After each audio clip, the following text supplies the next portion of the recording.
চালতার আচার করব, সেই জন্য ঠাকুমাকে ডেকেছি চালতা ছাড়িয়ে দেওয়ার জন্য। ঠাকুমা ছাড়িয়ে দিয়ে এই চালতা সিদ্ধ করে থেতো করছি শিলে। থেতো করে এই রোদ্দুরে দেব।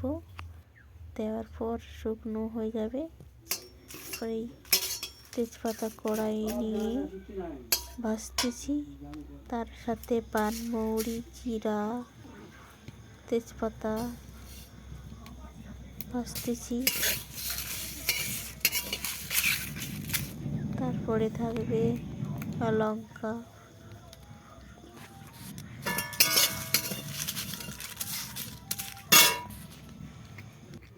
ভাজা হয়ে গেছে।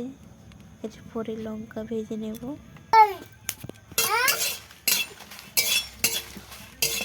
ভেজে নিয়েছি। এবারে কড়াই তেল দিয়েছি। এই যে রোদ্দুরে থাকা চালটা নিয়ে কড়াইয়ে দিয়ে দেবো। চালটা কীভাবে তেলে নেড়ে নিচ্ছি দেখো, খুব ভালোভাবে নেড়ে নিতে হবে তেলে। তেলে নাড়ার পর চিনি দিয়ে দেবো। ভালোভাবে নাড়া হয়ে যাক।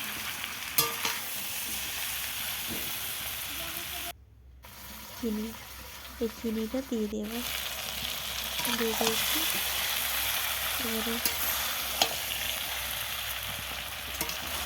10-15 মিনিট চিনিটা ভালোভাবে পাক করে নিতে হবে, যাতে চালটাকে ভালোভাবে মিষ্টি ঝাল মিষ্টি টকটক ভাজবে, যাতে টক না বোঝা যায়।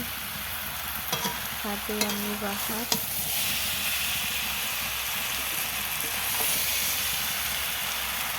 তারপরে আমি তেলে মশলা করিয়ে নিয়েছি।